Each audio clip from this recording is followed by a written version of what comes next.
BJP पक्षर Athmallik sub division Kishorenagar block धड़रापाल ठारे कृषक मोर्चा पक्षर पवित्र अक्षय तृतीय मुठी अनुकूल पालन अनुष्ठित हो जाइछि।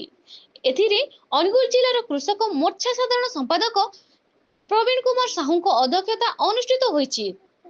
एही कार्यक्रम रे केंद्रीय मंत्री धर्मेंद्र प्रधान को ब्लॉक प्रतिनिधि सरोज कुमार साहू, डाक्टर अलेख प्रधान, वरिष्ठ कर्मकर्ता हृदयानंद प्रधान, रत्नाकर प्रधान, जगेशिनी प्रधान, बबीता प्रधान, सिंधुलता साहू, गीतांजलि साहू, उर्मिला प्रधान, प्रसन्न साहू, गदाधर बेहेरा, ज्योत्स्नाराणी राउल, लंबोदर प्रधान, लिंगराज बेहेरा, मुकुंद प्रधान, अजित प्रधान, सरपंच क्षमानिधि प्रधान, राजेंद्र साहू, गोलापी नायक, राजेश साहू, फूल देहुरी, मंडल सभापति गांधी बाबू प्रमुख शताधिक महिला पुरुष कृषक योगदान देथिले।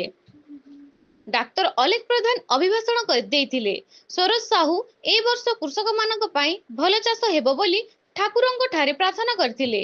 प्रवीण कुमार साहू कृषक भाई मानकु वैज्ञानिक प्रणाली रे चाष करबाकू अनुरोध करथिले। जैविक प्रणाली और धाड़ी चाष पई परामर्श देथिले। आठमल्लिक गोविंद चंद्र नायकों रिपोर्ट आगामी टीवी।